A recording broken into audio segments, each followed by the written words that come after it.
The moon hung low in the night sky, casting a pale glow over the snow-draped rooftops of the quiet suburban neighborhood. It was one of those nights when the cold seeped through every crack, and the air felt eerily still. From inside a modest, two-story house, the faint, rhythmic cries of a baby broke the silence, muffled yet persistent, like a fragile thread of life weaving its way through the frozen calm. The house itself, though cozy and warm, bore the signs of a life both lived and hurried, laundry folded, but not yet put away, toys strewn across the floor, and the soft hum of a baby monitor emitting a faint green light in the corner of the living room. The nursery sat at the far end of the hallway upstairs, its pale blue walls adorned with stenciled stars and moon motifs. A small crib occupied the center of the room, and within it, baby Noah squirmed in his sleep, his tiny hands balled into fists. A mobile of plush animals spun lazily above him, casting fleeting shadows on the walls. Outside the house, however, another shadow moved, one that did not belong to the spinning mobile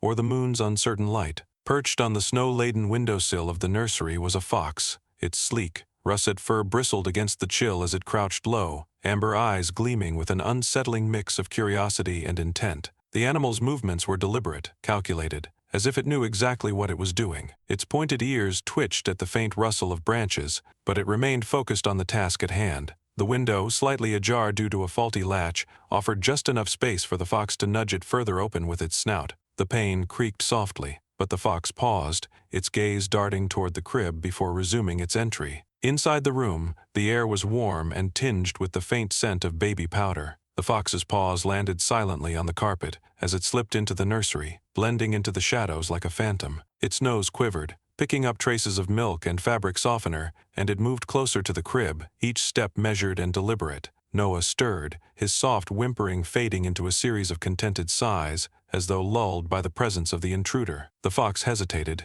its head tilting to the side as it studied the infant, a peculiar intensity flickering in its eyes, and then it moved closer. The fox's snout brushed against the edge of the crib, its breath visible in the cold air that clung to its fur. Noah's tiny fingers twitched, and for a moment it seemed as though the child and the creature were locked in a wordless exchange, a fragile and inexplicable connection bridging two worlds that rarely met. But before the fox could take another step, a sound shattered the quiet. Footsteps. They were faint at first, a steady rhythm muffled by the thick carpet of the staircase. The fox froze, its body taut and ears swiveling toward the door. A moment passed, then another, as the sound grew louder, closer. Someone was coming. Noah let out a soft coo-oh, his eyes fluttering open briefly before closing again, his body shifting slightly as he drifted back into sleep. The fox, still as a statue, turned its head toward the source of the noise. Its instincts flared, urging it to flee, but something held it in place. The footsteps stopped just outside the nursery door, and the faint sound of a hand brushing against the doorknob sent a ripple of tension through the air. The fox's amber eyes darted to the window, its only escape route now seemingly too far away. The door creaked open, and a sliver of light spilled into the room, illuminating the fox's sleek form against the crib. It was in that instant, a frozen moment suspended between revelation and action, that the impossible seemed to happen. The fox turned its gaze toward the figure in the doorway, and what followed left everyone gasping. Have you ever imagined what could happen when the wild meets the innocent in the dead of night? When two worlds, one governed by instinct and the other by love, collide in ways we could never predict. The morning sun filtered through the blinds of the modest kitchen, painting stripes of golden light across the worn wooden table. Elena sat there, her hands wrapped around a steaming mug of coffee, her eyes heavy with exhaustion. She glanced at the baby monitor perched on the counter, its green light blinking softly, a constant reminder of the tiny life she was solely responsible for. In the adjacent room, baby Noah's soft babbling filled the air, a melody that both comforted and reminded her of the weight she carried. Elena wasn't supposed to be doing this alone. Just 2 years ago, her life had looked entirely different, a life filled with laughter, late-night conversations, and the warmth of her husband, Mark. They had met during a snowstorm, their cars stranded on the same icy road. Mark had lent her his jacket while they waited for help, and they had been inseparable ever since. His sense of humor, his kindness, his unwavering belief in her, all of it had been the foundation of her world. Together, they had dreamed of raising a family, building a future where love was the cornerstone. But fate had other plans. It had been a rainy evening, the kind that turned roads slick and treacherous. Mark had been late coming home from work, the last-minute overtime shift at the factory stretching into the night. Elena had been sitting on the couch, pregnant with Noah, waiting for his familiar knock at the door. Instead, it had been a knock from a police officer, his face heavy with the burden of delivering terrible news. A collision, a drunk driver, no survivors. In an instant, Elena's world shattered. She had screamed, pleaded,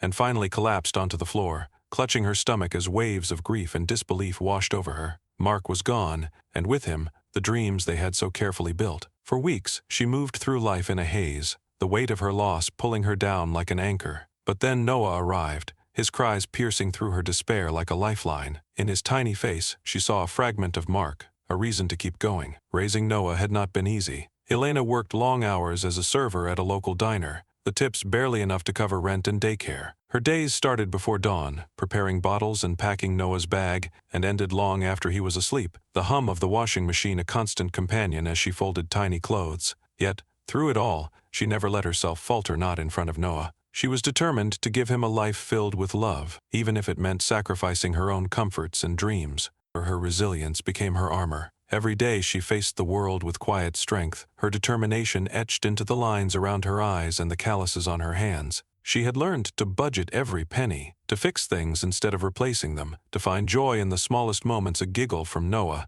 a kind word from a diner regular, a fleeting memory of Mark that felt more like a blessing than a curse. Yet, the nights were the hardest. When the house fell silent and Noah slept soundly in his crib, the weight of loneliness pressed down on her. She missed Mark's presence, the sound of his laughter, the warmth of his hand in hers, the way he used to kiss her forehead and whisper, "We've got this." Now, those words were a mantra she repeated to herself, a promise she clung to even when the world seemed determined to break her. Noah, though, was her anchor. His bright, curious eyes and infectious laughter were the light that guided her through the darkest days. He was a baby with a quiet intensity, always observing, always reaching for the world around him. Elena often wondered if he somehow understood the depth of her love for him, if he knew he was her reason for everything. One afternoon, as she watched Noah playing with a stack of blocks, she thought of Mark again. "He would have been so proud of you," she whispered, her voice thick with emotion. Noah looked up, his chubby hands clutching a bright red block, and gave her a smile so pure it brought tears to her eyes. In moments like these,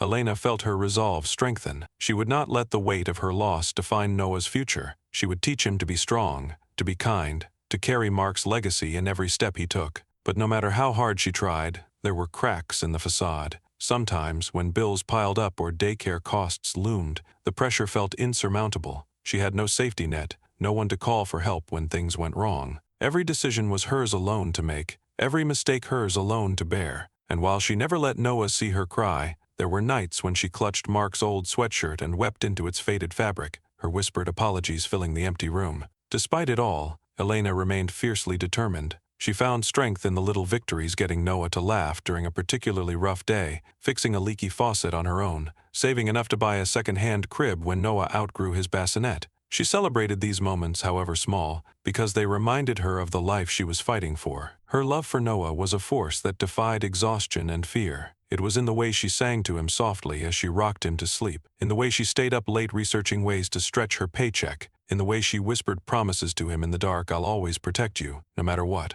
It was a love that refused to be broken, even in the face of overwhelming odds. Still, Elena couldn't shake the feeling that life was holding its breath, that something was waiting just beyond the horizon. She often stared out the window during quiet moments, watching the shadows stretch across the snow-covered yard, her thoughts drifting to places she couldn't quite name. She told herself it was just her imagination, the product of too many sleepless nights. But deep down, she knew better. Something was coming, and whatever it was, it would test her in ways she could not yet imagine. For now, though, she focused on what mattered most: Noah. His laughter, his first words, his tentative steps, they were her world. She had lost so much, but in him she had found a reason to hope, a reason to believe that even in the darkest nights, the light of love could guide her home. The neighborhood lay under a blanket of snow, its streets and rooftops gleaming like a scene from a holiday postcard. It was winter in the suburbs, the kind that quieted the world and softened its edges. The snow seemed to swallow sound, leaving only the occasional crunch of footsteps or the distant bark of a dog to break the stillness. Rows of modest houses lined the streets, their chimneys puffing wisps of smoke into the crisp air. Icicles hung like fragile daggers from gutters, and the faint glow of string lights, left up long after Christmas, blinked lazily in the frosty dusk. Elena's house sat at the edge of the neighborhood, slightly removed from the rows of identical structures. It was a modest, two-story home with peeling paint and a sagging porch railing that hinted at years of wear. Yet there was a warmth to it, a sense of effort and care that transformed its imperfections into something endearing. A small wreath hung crookedly on the front door, its berries frosted with snow. The single window facing the street glowed softly, the curtains drawn just enough to reveal the flicker of light inside. Inside, the house was a reflection of Alina's life, practical, humble, but filled with touches of love. The small living room served as the heart of the home, its walls adorned with framed photos of Mark, Elena, and most recently Noah. The furniture was mismatched but well kept, a second-hand couch draped with a quilt that Alina's grandmother had made, a coffee table with faint water rings from countless late-night mugs of tea. Toys were scattered across the room, plush animals, stacking blocks, and a small plastic train, evidence of a baby growing up in a house filled with affection, even if not luxury. The kitchen, though cramped, carried the unmistakable scent of home. A well-worn recipe book lay open on the counter, its pages marked with smudges of flour and butter. The refrigerator door was a chaotic collage of magnetic letters, family photos, and colorful scribbles taped in place, a gift from a neighbor's older child who often stopped by. Elena's efforts to create a warm environment for Noah were evident in every corner of the house. The nursery upstairs, though simple, was a labor of love. The walls were painted a soft blue, the ceiling adorned with glow in the dark stars. A handmade mobile of woodland animals hung above Noah's crib, their felt bodies swaying gently in the draft from the slightly loose window. Yet, the house also bore the subtle marks of Elena's struggles.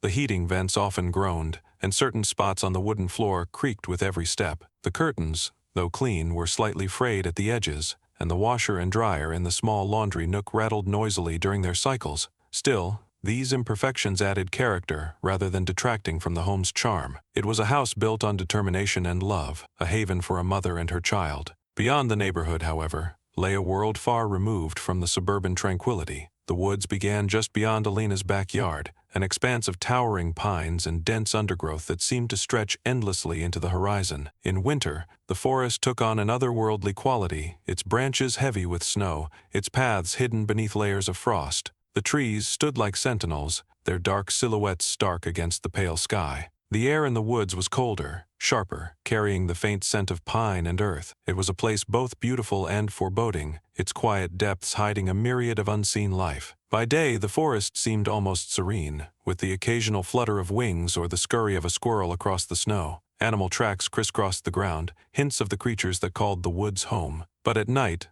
the woods transformed. Shadows deepened, and the gentle rustle of leaves gave way to the sounds of nocturnal movement, the distant howl of a coyote, the hoot of an owl, the snap of a branch underfoot. It was a place of mystery, where the line between the natural and the extraordinary blurred. Elena often found herself drawn to the woods, though she rarely ventured far beyond their edge. She would stand at the back door, gazing at the towering pines, as if searching for answers among their swaying branches. There was something about the forest that both unsettled and comforted her, a reminder of the wild, unpredictable world that existed just beyond the safety of her home. Noah, too, seemed fascinated by the woods. Even as a baby, his eyes would widen whenever he saw the trees through the window, his tiny hands reaching as though trying to grasp the untamed beauty beyond. The connection between the house and the forest felt almost symbolic, a boundary between the known and the unknown, the safe and the wild. Elena's house, with all its imperfections and warmth, was her refuge, her anchor. But the woods represented something else entirely, a world of mystery,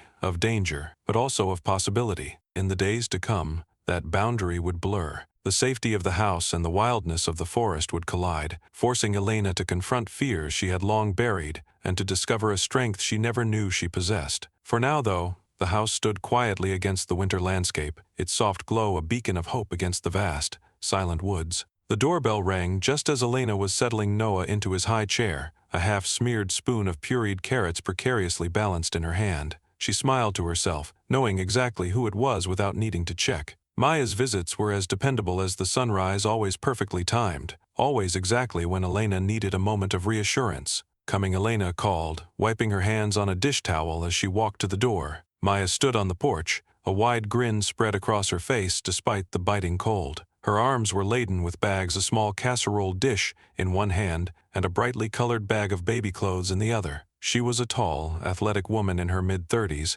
with warm brown eyes and a no-nonsense demeanor that Elena had come to rely on like a lifeline. Her coat, practical and slightly worn, was dusted with snow, and her cheeks were flushed from the chill. "Figured you could use reinforcements," Maya said, stepping inside without waiting for an invitation. She placed the casserole dish on the kitchen counter and immediately bent down to coo at Noah, who responded with a delighted squeal. "Hey, little man, look at you, growing like a weed. You're going to be taller than your mom before she knows it." Maya and Elena had been neighbors for years, but it wasn't until Mark's accident that their friendship had truly solidified. Maya had been there during those dark days, showing up with meals, offering to babysit, and most importantly simply listening when Elena needed to vent or cry. Her presence was steady and grounding, a reminder that even in the worst of times, there were people willing to shoulder some of the burden. As Elena reheated the casserole, Maya sat at the kitchen table, watching Noah play with a teething ring. "You look tired," Maya said bluntly, her tone concerned but not pitying. She had a knack for cutting straight to the point.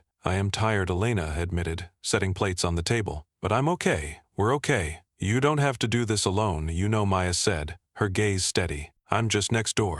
You need groceries? I'll grab them. Need a break? I'll watch Noah. You don't even have to ask, just tell me what you need." Elena nodded, the lump in her throat making it hard to speak. She didn't always know how to articulate her gratitude, but Maya seemed to understand without needing words. "You're stronger than you think," Maya added, her voice softening. "But don't forget, it's okay to lean on people sometimes." Maya's practicality was balanced by her deep well of compassion, a rare combination that made her both a confidante and a force to be reckoned with. She had a way of stepping in exactly when Elena needed her most, her straightforward advice and unwavering support a lifeline in the storm of single motherhood. It was on a cold afternoon, not long after the fox's first appearance, that Elena met Jonas. She had been in the backyard, staring uneasily at the fresh tracks in the snow-delicate paw prints that led from the woods to the edge of her porch. "Fox," came a voice from behind her, low and gravelly yet somehow calming. Elena turned sharply, startled by the unexpected presence. A man stood a few feet away,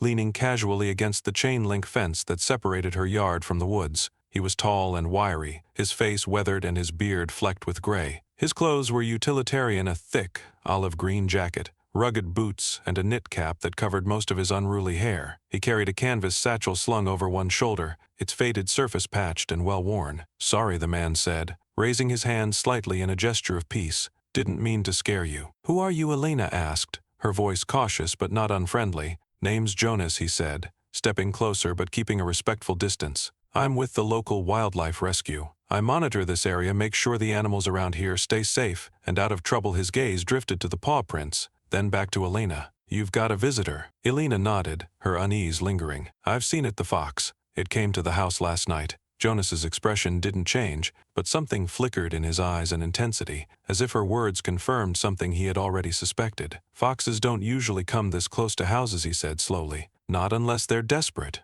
or curious." There was a weight to his words that made Elena shiver, though she wasn't sure why. Jonas had an air about him, an almost preternatural calm, that hinted at a life spent far from the noise and chaos of modern civilization. "Is it dangerous?" Elena asked, her mind immediately jumping to Noah. Jonas shook his head. "Not to you or your baby. Foxes are shy by nature." But he trailed off, his gaze returning to the woods. "This one's different. There's a reason it's here. Animals don't act without purpose." Elena studied him, unsure whether to be reassured or more concerned. "What do you mean, different?" Jonas hesitated, as if debating how much to say. "Let's just say I've been watching this fox for a while. It's been through a lot. Lost its cubs recently, poachers, most likely, and now it's searching for something." He glanced at the house, his expression unreadable. "Whatever it's looking for, it thinks it's here." Elena's heart tightened at the thought of the fox's loss. She knew the pain of losing family all too well. "What should I do?" "Nothing yet," Jonas said, his voice steady. "Let it come and go. Don't scare it off, but don't get too close either. I'll keep an eye on it." He turned to leave but paused after a few steps.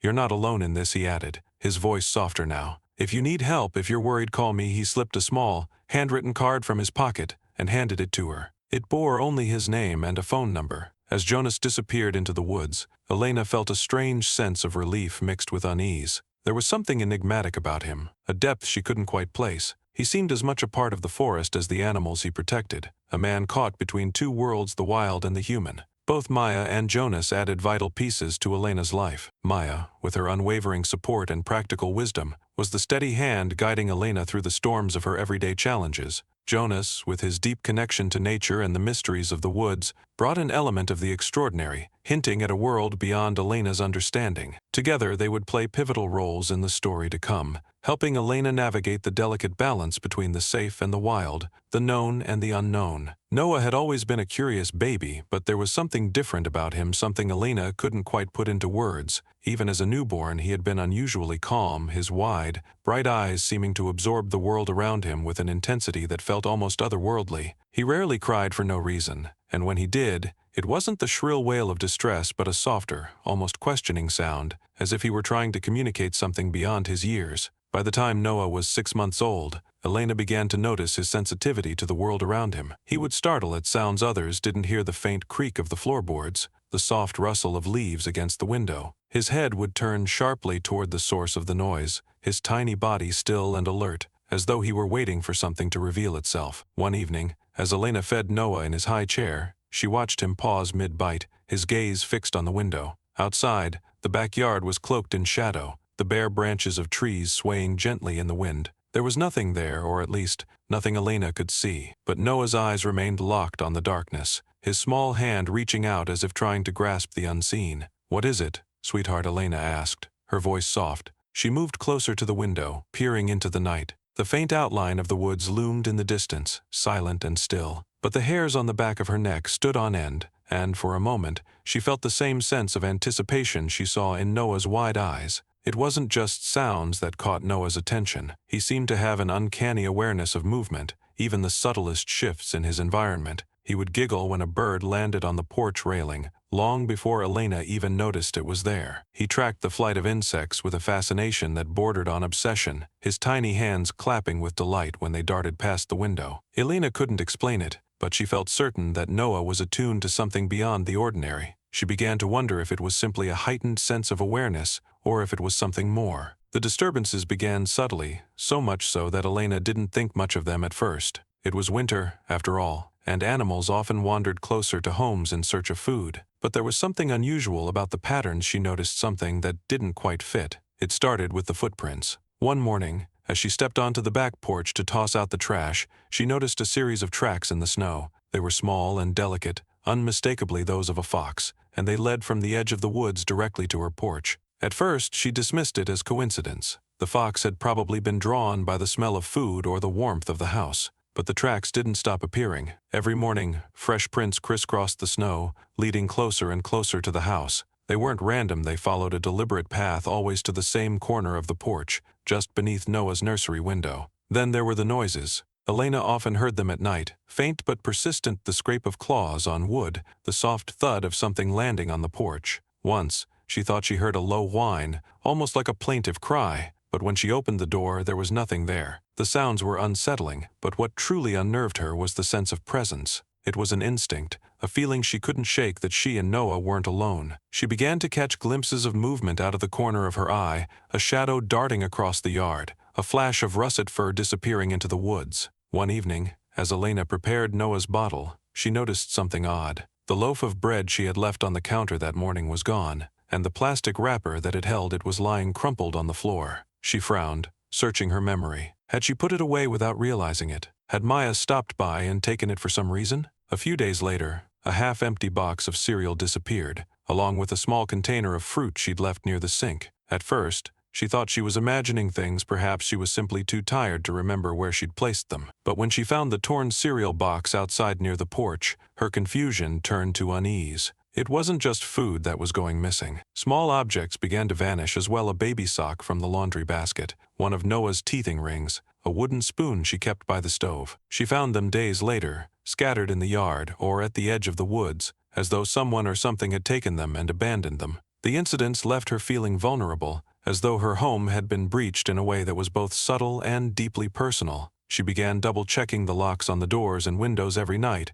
making sure the latch on Noah's nursery window was secure. But no matter how careful she was, the disturbances continued. One night, as Elena sat in the living room folding laundry, the baby monitor crackled to life. At first it was just static, but then she heard a sound that made her heart stop, a faint rustling, as though something was moving inside Noah's room. She froze, her breath catching in her throat. Noah was asleep upstairs, and she had been sitting alone in the living room for over an hour. Slowly, she rose from the couch, the laundry forgotten, and crept toward the staircase. The creak of the steps beneath her feet seemed deafening, each one a sharp reminder of how alone she was in the house. At the top of the stairs she paused, her hand gripping the banister. The faint rustling continued, coming from behind Noah's closed door. She reached for the doorknob, her fingers trembling, and pushed the door open. The nursery was bathed in the soft glow of a nightlight, its shadows stretching long and thin across the walls. Noah was sound asleep in his crib, his tiny chest rising and falling with each peaceful breath. For a moment, Elena felt a wave of relief until she noticed the window. It was open, just a crack, but enough to let the frigid night air seep into the room. She knew she had locked it earlier. She was certain. Rushing to the window, she pulled it shut and latched it firmly, her mind racing. Had she forgotten to secure it? Or had someone or something opened it from the outside? Her eyes darted to the yard below, scanning for any sign of movement. The snow was pristine, untouched by footprints. Elena sat in the rocking chair by the crib for the rest of the night, unable to shake the feeling that something was watching, waiting just beyond the edges of her perception. It was late, the kind of deep, quiet night where every sound felt amplified against the stillness. Elena sat at the kitchen table, nursing a cup of lukewarm tea, her thoughts a tangled web of exhaustion and unease. The events of the past few weeks, disappearing food, strange noises, and the open window had left her feeling restless, her once safe home now tinged with an edge of uncertainty. Noah was asleep upstairs, his baby monitor silent, except for the soft hum of static. Elena glanced toward the backyard, the curtains partially open to reveal the snow-covered expanse beyond. A faint shadow flickered at the edge of the yard, near the tree line. She froze, her grip tightening on the mug. The shadow moved again, this time darting closer to the house. It was quick, almost too fast to track, but as the moonlight caught it, the shape became clear: a fox. Its sleek, russet body stood out starkly against the snow, its amber eyes glowing as it paused to look toward the house. For a moment it seemed to lock eyes with Elena, its gaze piercing and unnervingly intelligent. Then, just as quickly as it had appeared, the fox turned and disappeared into the woods, leaving only the faint imprint of its tracks in the snow. Elena's breath came in shallow bursts as she stood and moved to the window. She pressed her hands against the cold glass, scanning the yard for any sign of the creature. Her heart raced, not from fear but from a strange, inexplicable sense of urgency. The following morning, Elena stood in Noah's nursery, adjusting the mobile above his crib while he cooed softly, his tiny hands reaching for the spinning shapes. She glanced at the window, the events of the previous night still fresh in her mind. As she approached the window to check the latch, something caught her eye: faint, jagged marks etched into the wood of the frame. Scratches. Her stomach churned as she ran her fingers over the grooves. They weren't deep, but they were unmistakably deliberate. Her first thought was of the fox, its claws leaving these marks as it tried to. What? Enter the room? A surge of protective instinct overwhelmed her as she turned back to Noah. He was safe, oblivious to the tension that gripped her. But the idea of the fox being so close, so intent, made her chest tighten. She locked the window firmly, double-checking it before stepping back. Elena spent the day on edge, her mind replaying the moment she had seen the fox, its eyes seeming to communicate something she couldn't quite grasp. The scratches felt like a message, though she couldn't decipher its meaning. That evening, as the sun dipped below the horizon and painted the sky in hues of orange and violet, Elena heard a knock at the back door. She hesitated, her heart skipping a beat. Visitors were rare, especially at this hour. Peeking through the curtain, she saw Jonas standing on the porch, his rugged silhouette framed by the fading light. His satchel was slung over one shoulder, and he carried a thermos in his gloved hand. Elena opened the door, the cold air rushing past her as Jonas nodded in greeting. "Evening," he said, his voice low but steady. "Jonas," she replied, her tone both wary and curious. "What brings you here?" He stepped inside, his boots leaving faint marks on the rug as he closed the door behind him. "I've been keeping an eye on the fox," he said, his expression serious. "I thought you should know it's not acting like a normal fox." Elena folded her arms, her unease growing. "What do you mean?" Jonas placed the thermos on the counter and leaned against the wall, his gaze thoughtful. "Foxes are cautious by nature. They avoid people, avoid houses. But this one, it's not just hanging around, it's trying to get closer. That's not normal." Elena felt a chill that had nothing to do with the weather. It scratched at Noah's window, she admitted, her voice barely above a whisper. Jonas's eyes sharpened, his posture straightening. "Scratches? You're sure?" She nodded, her arms tightening around herself. "I saw it last night,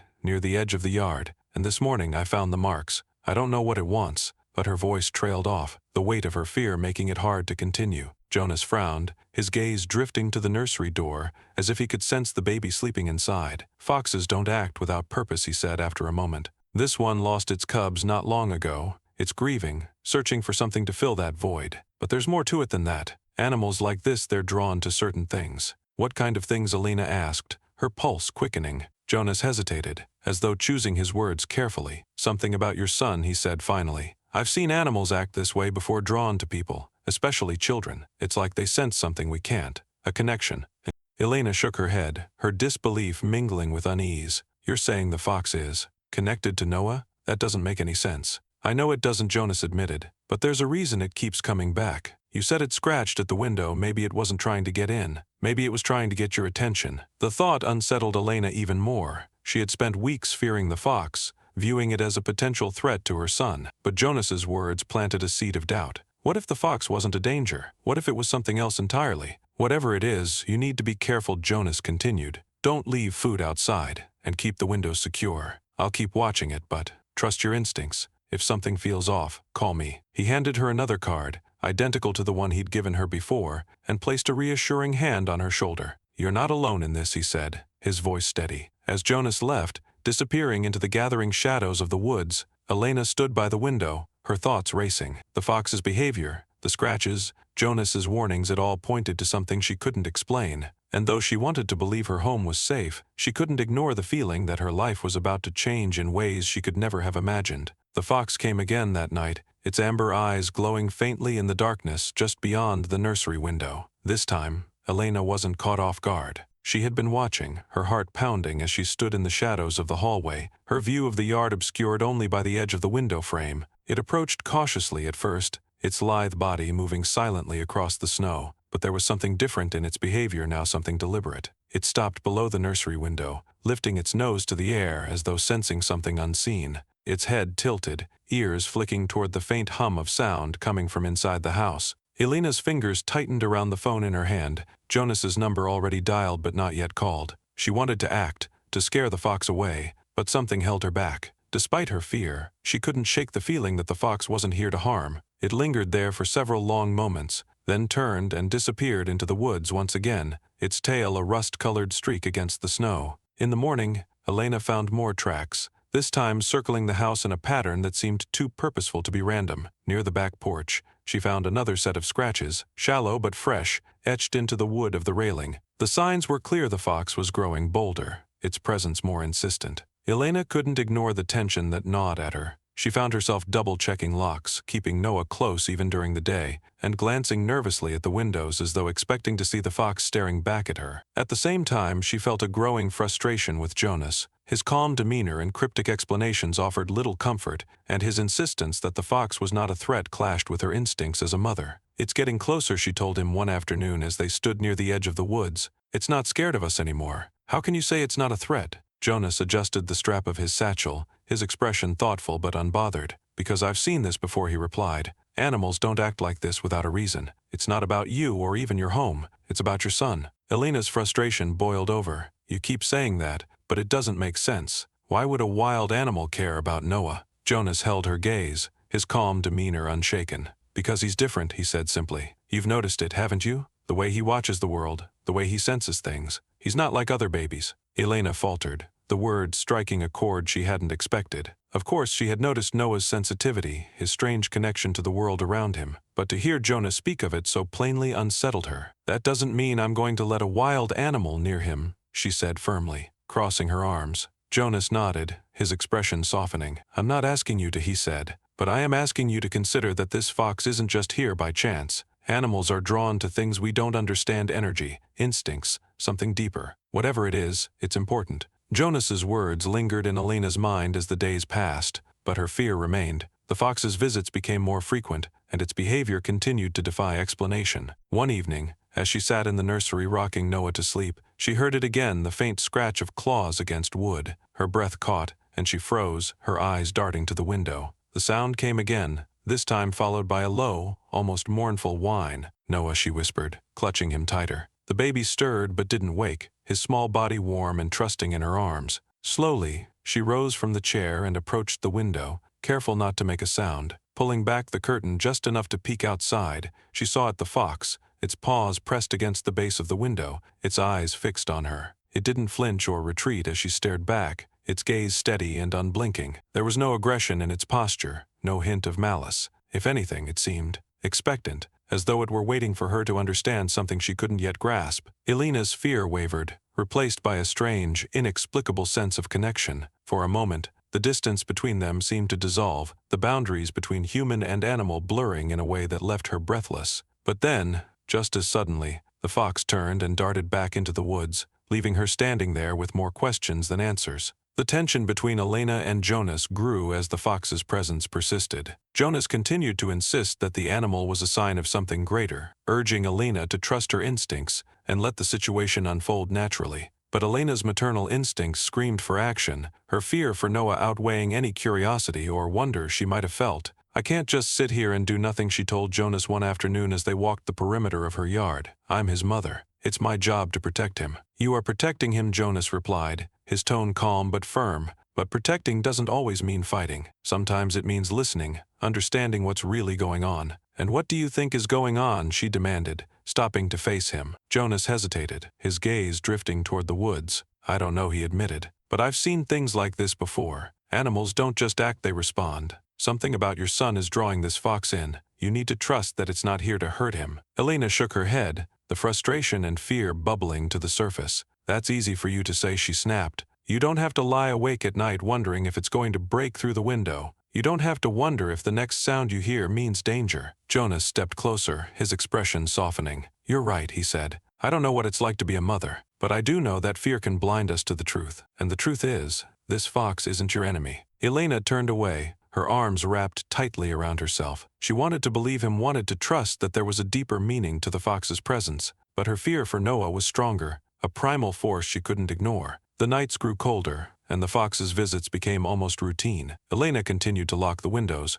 her anxiety rising with every new set of tracks she found in the snow. But deep down, she couldn't deny that something was changing both in her and in the way she viewed the fox. It was no longer just a threat to her, it was a mystery, one that seemed tied to Noah in ways she couldn't explain. She began to notice the way Noah reacted to the fox's presence, the way his eyes seemed to brighten, his tiny hands reaching toward the window, as though he understood something she couldn't. Elena's fear clashed with her growing curiosity, and she found herself standing on the precipice of a truth she wasn't sure she was ready to face. Whatever was happening, it was bigger than her fear. And as the fox continued to linger, its presence bold and unwavering, she knew that the answers she sought were waiting just beyond the edge of the woods. The tension in the house had reached a boiling point. Every night Elena found herself on edge, her ears attuned to every creak, rustle, and whisper of sound outside the nursery. Her fear for Noah had overtaken her curiosity about the fox, and she was determined to take action. The first step was reinforcing the house.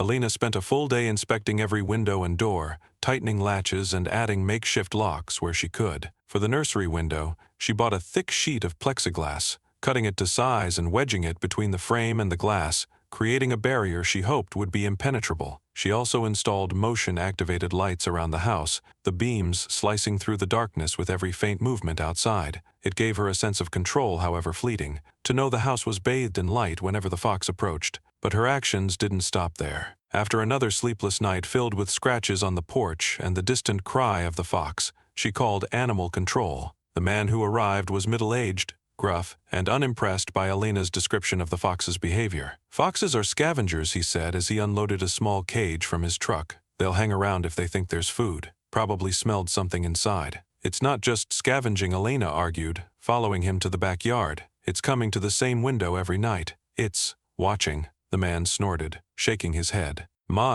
Foxes don't watch. They're wild animals, not house pets. I'll set the trap. If it comes back, we'll catch it and relocate it." Elena watched as he set up the cage, baiting it with a piece of chicken. But as she stood there, a knot formed in her stomach. The idea of trapping the fox didn't sit right with her, no matter how much fear it caused her. She couldn't explain it, but some part of her resisted the idea that it was simply a wild nuisance. 2 days after the trap was set, Jonas appeared again, this time with a more serious expression. He had been keeping his distance, giving Elena space to make her own decisions, but the tension in her voice when she called him earlier had brought him back to the house. As they stood in the kitchen, Elena recounted the latest events, how the fox had avoided the trap, how it had begun to linger even longer outside the nursery, how she could feel its presence like a shadow pressing against her home. Jonas listened quietly, his face unreadable. When she finished, he finally spoke. "It's not just hunger," he said. "I told you before, it's searching for something, but there's more to it. What do you mean? Elena asked, crossing her arms defensively. Jonas took a deep breath, his gaze shifting toward the window.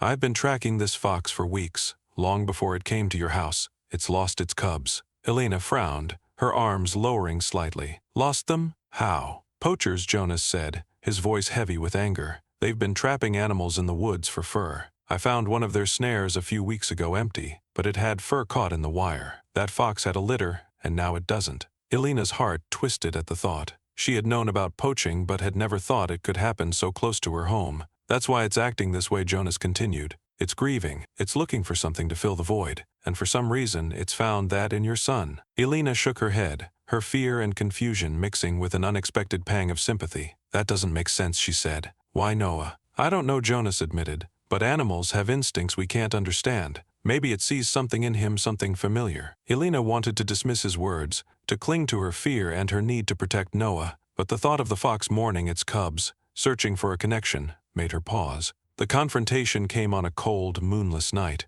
Elena was in the living room, rocking Noah to sleep, when the motion-activated lights outside flickered on. Her heart leapt into her throat as she set Noah in his crib and grabbed the flashlight she kept near the door. Stepping onto the porch, she shone the beam of light into the yard. The fox was there, its sleek body crouched near the trap, sniffing cautiously at the bait inside. For a moment it looked almost normal, just a wild animal in search of food. But then it turned its head toward Elena, and she felt that same strange connection she couldn't explain. The fox didn't run. Instead, it took a step closer, its amber eyes reflecting the light like molten gold. Elena's hand tightened around the flashlight, her fear warring with an inexplicable urge to let it come closer. Go, she shouted, her voice trembling. She waved the flashlight, hoping to scare it off, but the fox didn't budge. It took another step, its gaze unwavering. Elena's chest tightened as she realized how close it was, close enough that she could see the faint outline of its ribs beneath its fur, the tension in its wiry frame. Her hand moved instinctively to the porch railing, where she had placed a heavy stick earlier that day,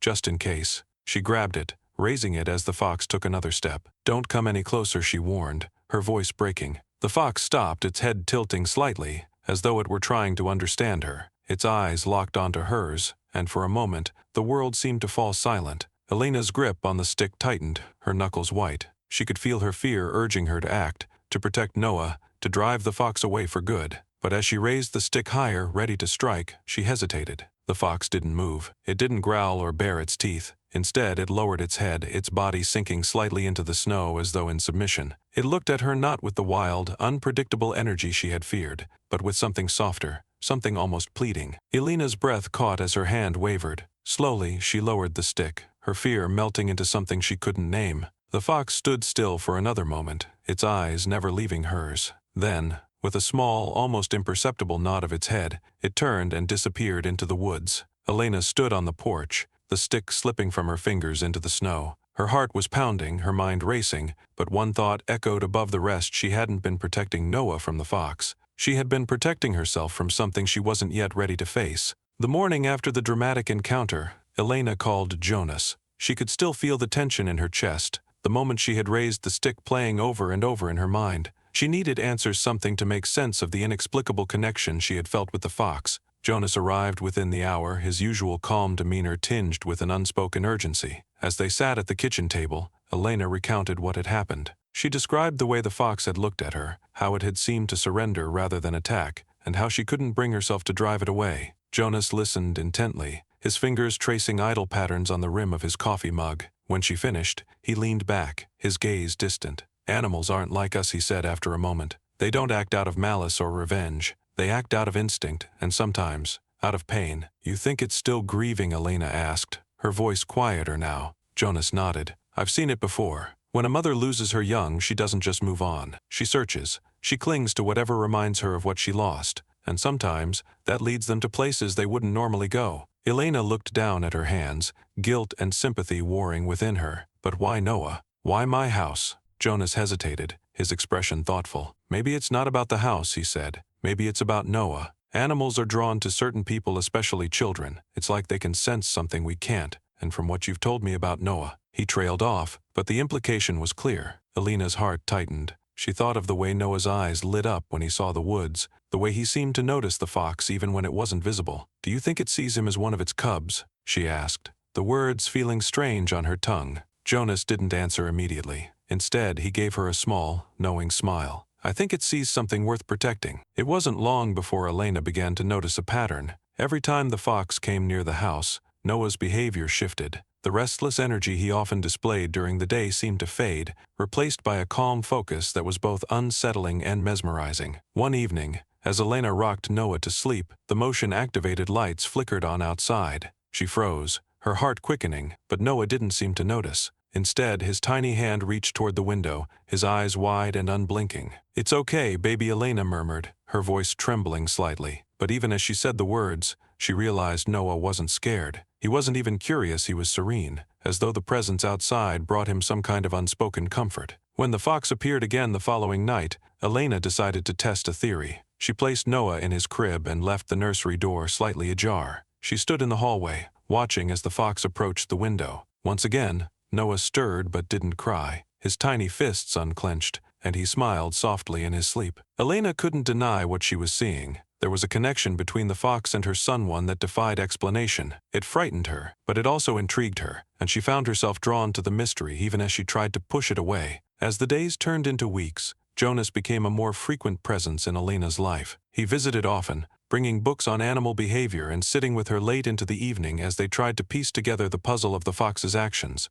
Their conversations ranged from practical to philosophical. Jonas spoke of his years working with wildlife, the countless hours spent observing animals in their natural habitats. He told stories of rescues that had gone right and rescues that had gone heartbreakingly wrong. Elena shared stories of her life with Noah, her struggles as a single mother, and the lingering ache of losing Mark. One night, as they sat on the porch wrapped in blankets against the cold, Jonas turned to her, his expression uncharacteristically vulnerable. "You're stronger than you think, you know," he said. Elena laughed softly, the sound tinged with disbelief. "I don't feel strong. I feel like I'm barely holding it together most days." "But you are holding it together," Jonas replied. "For Noah, for yourself. That takes strength most people can't even imagine." His words warmed her in a way she hadn't expected, and she found herself looking at him differently. There was a quiet resilience in Jonas, a depth she hadn't fully appreciated before. He wasn't just a man who worked with animals, he was someone who understood loss, who carried his own burdens with a quiet dignity that mirrored her own. As their bond grew, so did their determination to understand the fox. Together, they mapped its movements, noting the times it appeared and the places it lingered. They spoke in hushed tones about what it could mean, their voices mingling with the sounds of the night as they pieced together the fragments of the story. One evening, as the fox's visits grew more frequent, Jonas brought Elena a small, worn journal. "I've been writing about this fox," he said, handing it to her. "Every encounter, every detail. I thought you might want to add your perspective." Elena flipped through the pages, her heart racing as she read Jonas's careful observations. He had noticed things she hadn't, subtle shifts in the fox's posture, the way it avoided the trap but lingered near the nursery. His notes were meticulous, filled with a mix of scientific analysis and poetic musings that made her see the fox in a new light. "Why do you care so much?" she asked, looking up at him. Jonas hesitated, then smiled softly. "Because this isn't just about the fox," he said. "It's about what it represents. Connection, resilience, the way life finds a way to heal, even after loss." Elena's throat tightened as she realized how deeply his words resonated with her own life. For the first time, she began to see the fox not as a threat, but as a symbol of something larger, something that tied her, Noah, and Jonas together in ways she was only beginning to understand. It was a rare moment of stillness. Jonas and Elena sat in the backyard under a gray winter sky, the air crisp but not biting. Noah played on a blanket near them, babbling softly as he reached for a toy. They had spent the day discussing the fox and the strange patterns in its behavior, but now, the conversation had shifted to something more personal. Jonas leaned back against the trunk of a tree, his gaze distant. "I wasn't always out here, you know," he said, his voice quieter than usual. "There was a time when I lived in the city, had a family, a wife." Elena looked at him, surprised by the sudden shift in tone. "What happened?" she asked gently. Jonas didn't answer right away. He stared at the woods as though searching for the right words. "We had a son," he said finally. "Liam. He was 7 when we lost him." Elena's heart ached at the weight of his words. "I'm so sorry," she whispered. "It was a car accident," Jonas continued, his voice steady but heavy with emotion. "One moment, everything was fine. The next, everything changed." He paused, running a hand through his hair. "After that, my wife and we couldn't hold it together. We tried, but it was too much. She left and I needed something to keep going." Elena watched him, her chest tightening. "Is that why you came here?" Jonas nodded. "I found this place by accident. Took a trip out to the country, thinking I'd clear my head for a few days. Ended up staying. The woods, the animals that gave me purpose. Something to protect, something to care about. He gave her a small, bittersweet smile. It's funny, I thought I was saving them, but they're the ones who saved me. His words lingered in the air, and Elena felt a deep sense of understanding. She thought of her own loss, the way Noah had become her anchor in the storm of grief. For the first time she saw Jonas not just as a protector of the wild, but as someone who understood her pain in a way few others could. While Jonas's presence brought Elena comfort and clarity, Maya's visits became more strained. She had always been supportive, a steady presence in Elena's life, but now, her concern for Noah was starting to show cracks in their friendship. One evening, as Elena recounted the latest encounter with the fox, Maya frowned, her arms crossed tightly over her chest. "I don't understand why you're letting this go on," she said. "That thing is getting closer every day. What if it hurts Noah?" "It's not going to hurt him," Elena replied, her tone defensive. Jonas thinks, Maya interrupted, her voice sharp. "Jonas doesn't have a child to protect. You do. You're his mother, Elena. It's your job to keep him safe, not to entertain some wild animal that keeps scratching at your windows." Elena flinched at the words, guilt and frustration bubbling to the surface. "I am keeping him safe," she said, her voice rising. "I've done everything I can to secure the house. The fox isn't a threat." Maya shook her head, her expression a mixture of anger and worry. "You don't know that. You're putting too much trust in Jonas and his theories. What if he's wrong? What if something happens to Noah because you didn't act?" The tension in the room was palpable, and for a moment, neither woman spoke. Finally, Maya sighed, her shoulders slumping. "I'm just scared for you," she said softly. "For Noah. I don't want you to regret this."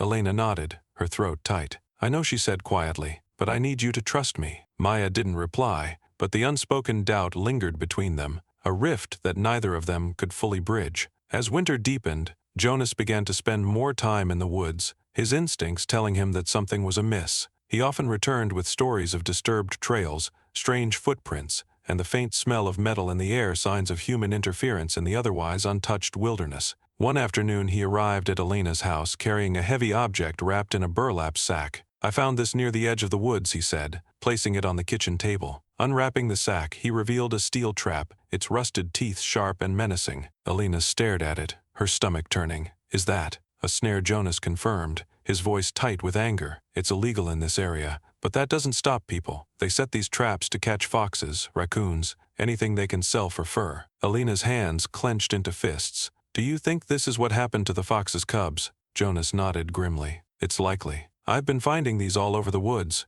Whoever's doing this doesn't care about the animals, they just care about profit." Elena's fear turned to fury. The thought of the fox losing its family to something so cruel made her heart ache. "Is there anything we can do?" she asked. "I'm working on it," Jonas said. "I've reported it to the authorities, but they're slow to act. In the meantime, I'm dismantling every trap I find. It's dangerous, though. If they catch me, it won't end well." Elena's respect for Jonas deepened as she watched him take on this dangerous task. His dedication to protecting the animals, even at great personal risk, inspired her to take action as well. The discovery of the traps added a new layer of tension to Elena's life. She began to notice unfamiliar cars parked near the edge of the woods, their drivers lingering in the shadows. One evening, as she returned from the grocery store, she saw a man in a dark coat walking along the tree line, his movements deliberate and predatory. Elena called Jonas immediately. "They're getting bolder," she said, her voice shaking. "I don't feel safe here anymore." "You're not alone in this," Jonas assured her, "but you need to be careful. These people, they're not just hurting animals.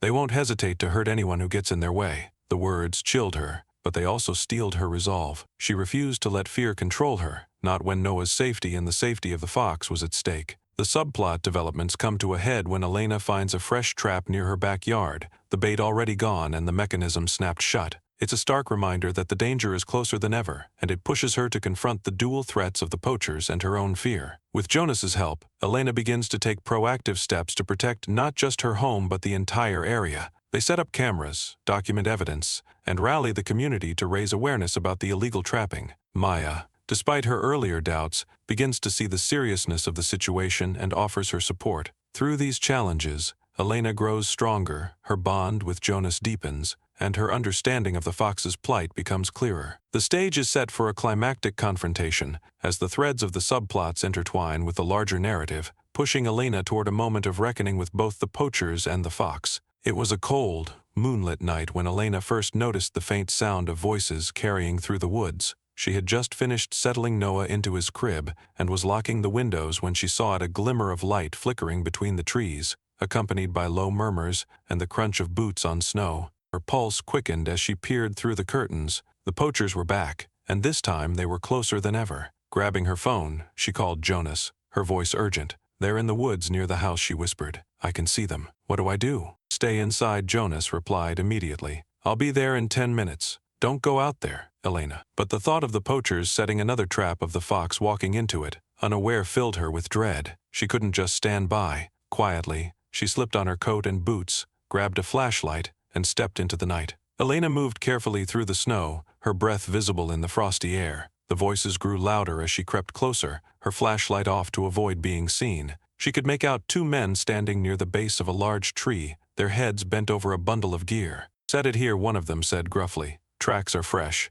It'll come back." Her heart sank as she realized what they were doing, setting another trap. The metal glinted in the moonlight as one of the men tested the mechanism, the sharp teeth snapping shut with a sickening finality. Suddenly, a rustle in the underbrush caught her attention. She turned her head just in time to see the fox emerge from the shadows, its amber eyes glowing as it watched the men. It was too close to the danger. "No," she whispered, her body moving before she could think. She stepped forward, the snow crunching loudly beneath her boots. The men whipped around, their flashlights blinding her. "Who's there?" one of them barked. "It's private property," Elena shouted, her voice steadier than she felt. "You need to leave." One of the men smirked, stepping closer. "Lady, you should go back inside. This doesn't concern you." "It does if you're setting traps near my house," she retorted, her fear giving way to anger. "Leave, now." Before the men could respond, another sound broke through the tension, a low growl. The fox stepped forward, its body tense, its teeth bared in a display of defiance.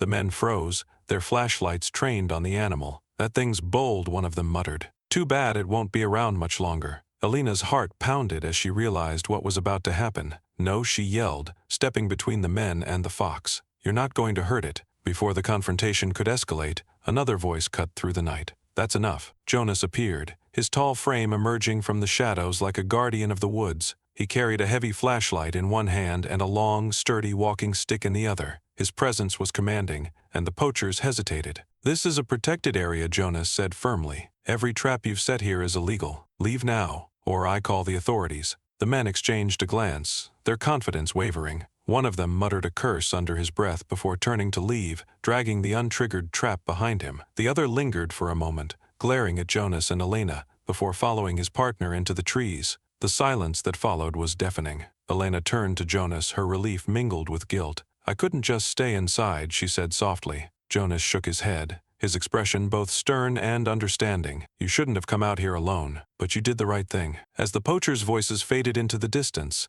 the fox stepped forward, its gaze locked on Elena. There was no fear in its movements now, only urgency. It turned and began to trot toward the deeper woods, pausing to look back as if waiting for them to follow. Jonas frowned. "It's leading us somewhere." Elena nodded, her instincts telling her to trust the fox. "We need to follow it." Carrying flashlights, they trailed the animal through the snow, weaving between trees and over uneven terrain. The fox moved with purpose, its movements swift but not frantic. It was guiding them. After what felt like an eternity, they reached a small clearing. The fox stopped at the entrance of a hollowed-out tree, its body low to the ground as it sniffed the air. It whined softly, a sound filled with sorrow and longing. Elena knelt beside the tree, shining her flashlight into the hollow. What she saw took her breath away. Inside were remnants of the fox's past, a small, tattered scrap of fur, bits of dried leaves, and the faint smell of something long gone. This had been the den of its cubs. Jonas crouched beside her, his face grim. "This is where it lost them." The fox let out a mournful cry, its head low as it circled the den. Elena's heart ached at the sight, her fear replaced by a deep, overwhelming empathy. This wasn't just an animal, it was a mother, grieving in a way she understood all too well. As they sat in the clearing, something unexpected happened. Noah, who had been sleeping peacefully in the sling Elena carried on her chest, stirred. He let out a soft coo, his tiny hands reaching toward the fox. The fox froze, its ears perking up as it turned to look at the baby. Its amber eyes softened, and it took a cautious step closer, its movements slow and deliberate. Elena held her breath, her instincts telling her to stay still. Noah let out a quiet laugh, the sound light and pure in the cold night air. The fox's head tilted, its posture shifting from cautious to curious. It approached the baby, stopping just a foot away, and sat down, its gaze steady and unwavering. Jonas watched in awe. "I've never seen anything like this." Elena felt tears welling in her eyes as she realized what was happening. There was no fear, no threat, only a strange, unspoken understanding between the fox and her son. It was as if the fox saw in Noah the hope and connection it had lost, and Noah, in turn, radiated a calmness that transcended words. The moment stretched, profound and silent, until the fox let out a soft, almost contented sigh. It stood and retreated a few steps, its body language clear. It had entrusted them with something important. As the fox disappeared into the woods, Elena and Jonas sat in stunned silence, the weight of the moment settling over them. Noah had fallen back asleep, his small form warm and peaceful against her chest. Jonas finally broke the silence. "That fox isn't just grieving, it's healing." Elena nodded, her tears falling freely. "And somehow Noah is part of that." The extraordinary connection between the fox and her son was undeniable now. It was more than instinct, more than coincidence. It was a bond that spoke to the resilience of life and the power of understanding. They returned home that night, forever changed. The confrontation had revealed not just the dangers lurking in the woods, but the profound connections that could emerge in even the most unlikely circumstances. Elena's fear had been replaced by respect, and she knew she would do whatever it took to protect the fox and the fragile bond it shared with Noah. The morning after their night in the woods, Jonas took the evidence they had gathered, photos of the traps, recordings of the poachers' voices, and the stolen fur scraps, to the local authorities. This time, the urgency in his voice and the undeniable proof were enough to spur action. A team of officers was dispatched to the forest, armed with the locations Jonas had carefully mapped. Elena stayed behind with Noah, her nerves raw from the previous night. She paced the living room, her thoughts flickering between the fox, the poachers, and the memories of Noah's extraordinary connection with the animal. Hours passed in tense silence, until Jonas returned, his face weary but triumphant. "They got them," he said simply. Elena exhaled, her shoulders sagging with relief. "All of them?" Jonas nodded. "They had more traps hidden deeper in the woods. The officers found everything. It'll take time to undo the damage they've done, but at least they won't be hurting any more animals." For the first time in weeks, Elena felt a glimmer of hope. The forest, once scarred by the cruelty of the poachers, could begin to heal. And with that healing, perhaps she and Noah could find their own sense of peace. A week later, Elena stood at the edge of the woods, cradling Noah in her arms. She had been visiting the clearing near the fox's den every evening, hoping to catch a glimpse of the animal that had changed her life. Each time, she left feeling a bittersweet ache, unsure if she would ever see it again. But that night was different. As the sun dipped below the horizon, casting the forest in hues of gold and orange, the fox appeared. It emerged from the shadows like a ghost, its movements fluid and deliberate. It stopped a few yards away, its amber eyes locking onto Elena and Noah. Elena felt tears prick her eyes as she crouched down, holding Noah close. "Thank you," she whispered, her voice trembling, "for everything." The fox tilted its head, its gaze calm and knowing. Then, as if understanding her words, it let out a soft whine and turned toward the woods. It paused once, glancing back at her, before disappearing into the trees.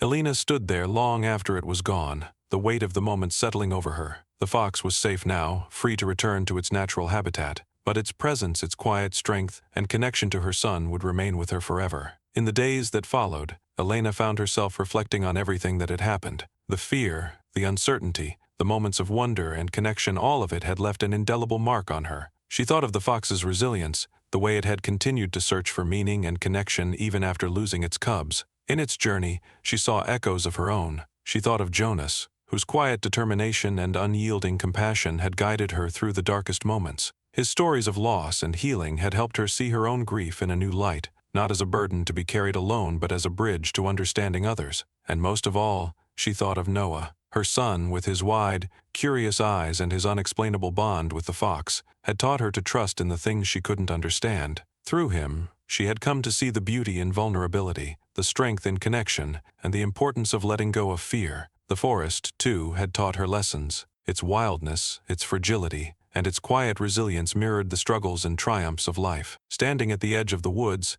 she felt a sense of peace she hadn't known in years, a peace born not of certainty, but of acceptance. As spring began to thaw the remnants of winter, the forest slowly came back to life. The scars left by the poachers faded, replaced by new growth and the return of wildlife. Elena continued her visits to the clearing, sometimes alone, sometimes with Jonas, and always with Noah. Though the fox never reappeared, its presence lingered in the rustle of leaves, the calls of birds, and the quiet hum of the woods. Elena also began to rebuild her relationships. She and Maya mended the rift that had grown between them, their shared love for Noah serving as a bridge back to trust. Maya admitted her fears, and Elena forgave her, grateful for the support that had never truly wavered. With Jonas, the bond that had formed during their shared journey deepened. They continued to work together, raising awareness about the dangers of illegal trapping and advocating for the protection of the forest. Their partnership grew into something more, a quiet understanding that neither of them was alone anymore. One evening,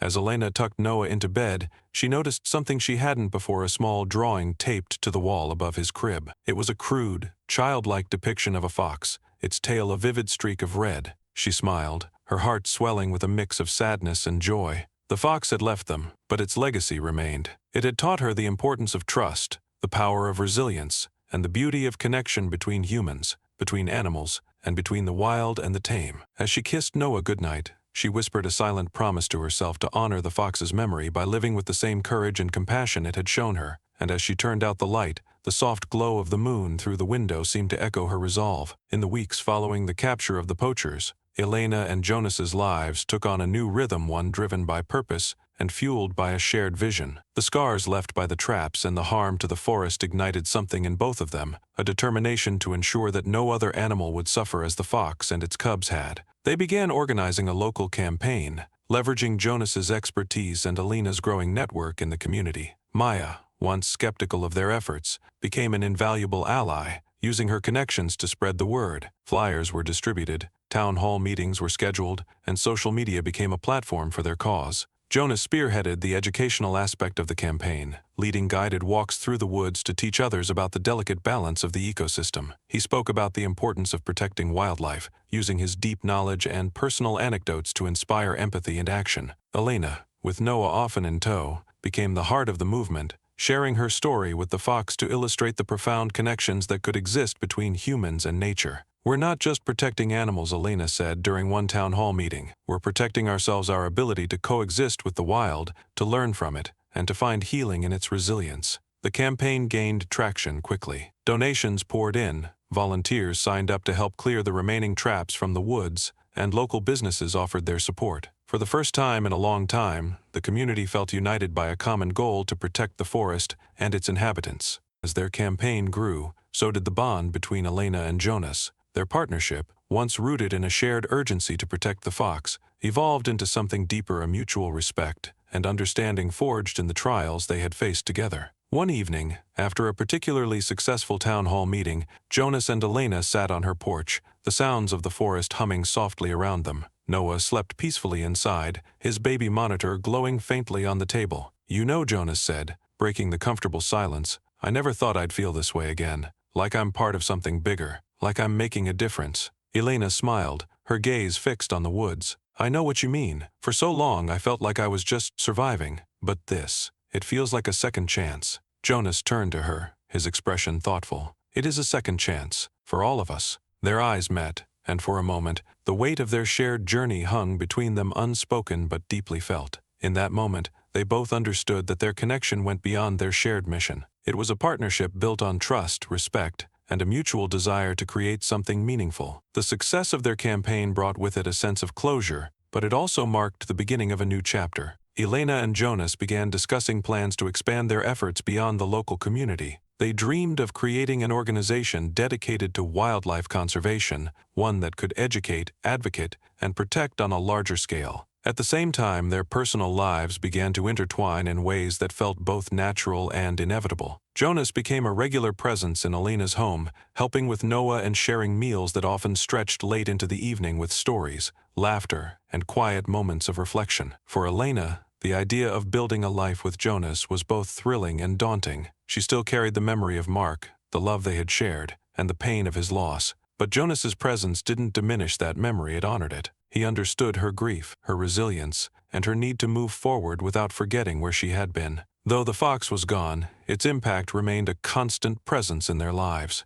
Its story became the centerpiece of their campaign, a symbol of resilience, connection, and the importance of protecting the wild. Elena often found herself thinking of it as she walked through the woods or watched Noah play in the yard, his laughter echoing like a promise of hope. One afternoon, as Jonas and Elena worked on a proposal for their new organization, Noah toddled over to them with a crumpled piece of paper in his hand. He handed it to Elena, his face lit with pride. She unfolded it to find another drawing of the fox, this one more detailed than the last. Its amber eyes seemed to glow on the page, and beneath it, in shaky, childlike letters, were the words "Thank you." Elena felt her throat tighten as she looked at her son, then at Jonas. "He remembers," she said softly. Jonas nodded, his hand resting lightly on hers. "And so will we." As spring turned to summer, the forest bloomed with new life. Birds returned to their nests, animals roamed freely, and the scars left by the poachers began to fade. Elena and Jonas's efforts had not only protected the forest, they had transformed it into a symbol of hope and renewal for the entire community. Their campaign evolved into a fully fledged organization, complete with a name that honored the fox's legacy, the Amber Eyes Project. It became a beacon for wildlife conservation, inspiring others to take action in their own communities. For Elena and Jonas, it was more than a mission, it was a way of life. Together, they built something that mattered, something that would outlast them and continue to grow. As they stood at the edge of the woods one evening, watching the sunset paint the sky in hues of gold and red, Elena felt a sense of peace she hadn't known in years. She reached for Jonas's hand, her heart full of gratitude and hope. "We've come a long way," she said. "And we're just getting started," Jonas replied, his voice steady and sure. With Noah by their side and the forest stretching endlessly before them, they walked forward toward a future filled with purpose, connection, and the promise of a world worth protecting. The seasons shifted, and with them came the quiet transformation of Elena's life. The events of the past months felt like both a blur and a lifetime ago, but their impact was unmistakable. Elena had changed, her fear replaced by resilience, her uncertainty by a newfound confidence. Noah, too, had grown in ways she couldn't have anticipated. His curiosity about the world had blossomed, and he carried with him a quiet calmness that reminded her of the fox. He seemed more attuned to the rhythms of life around him, his laughter echoing with an almost unspoken wisdom. Elena found herself teaching Noah the lessons she had learned during their journey, the importance of compassion,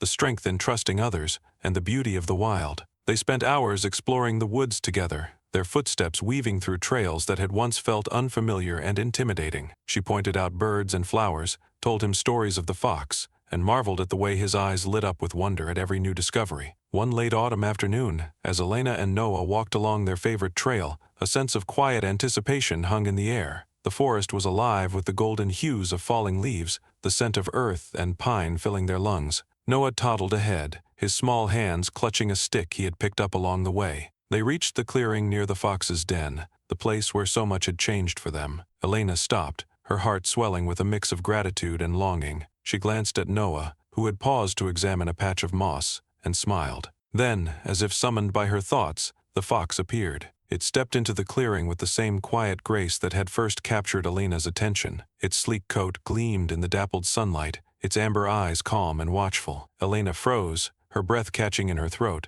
but this time there was no fear, only a deep, abiding respect. The fox looked at her, then at Noah, who had noticed the animal and stood motionless, his wide eyes filled with awe. The connection between them was undeniable, as if the fox was offering a silent acknowledgement of their shared journey. For a moment, time seemed to stand still. Then the fox turned and disappeared into the woods, its tail a russet streak against the fading light. Elena felt tears sting her eyes, not from sadness, but from a profound sense of closure. "Goodbye," she whispered, her voice barely audible. "Thank you." In the weeks that followed, Elena continued to build the life she had started with Jonas. Their work with the Amber Eyes Project expanded, reaching communities far beyond their own. They hosted workshops, built partnerships with conservation organizations, and inspired countless others to protect the delicate balance between humanity and nature. Maya, too, became an integral part of their efforts. Her initial doubts had been replaced by a fierce commitment to the cause, and her sharp organizational skills proved invaluable. Together, they formed a team that blended expertise, passion, and unwavering determination. For Elena, the work was not just a mission, it was a way to honor the journey that had brought her here. The fox had taught her to see the world differently, to embrace the unknown with courage and compassion, and through her work, she hoped to share that vision with others. Stories like these remind us of the fragile balance between humanity and the wild. The fox that touched our lives was more than an animal, it was a symbol of resilience, connection, and the profound ways in which the natural world can heal and inspire us. But stories like this are not unique. They happen every day, in places where humans and nature meet. We live in a world where every action we take has an impact on the land, on the creatures that share it with us, and on future generations. What will you do to make a difference? If this story moved you, if it made you think about the connections we share with the world around us, we ask you to take action. Support your local wildlife organizations. Learn about the ecosystems in your area. And most importantly, share this story with someone who needs to hear it. Together, we can create a world where humanity and nature coexist in harmony, a world where every life, no matter how small, is valued and protected. Thank you for joining us on this journey, Elena says, her voice filled with gratitude. Don't forget to like, subscribe, and share this story. Together, we can make a difference, one step, one connection, one story at a time.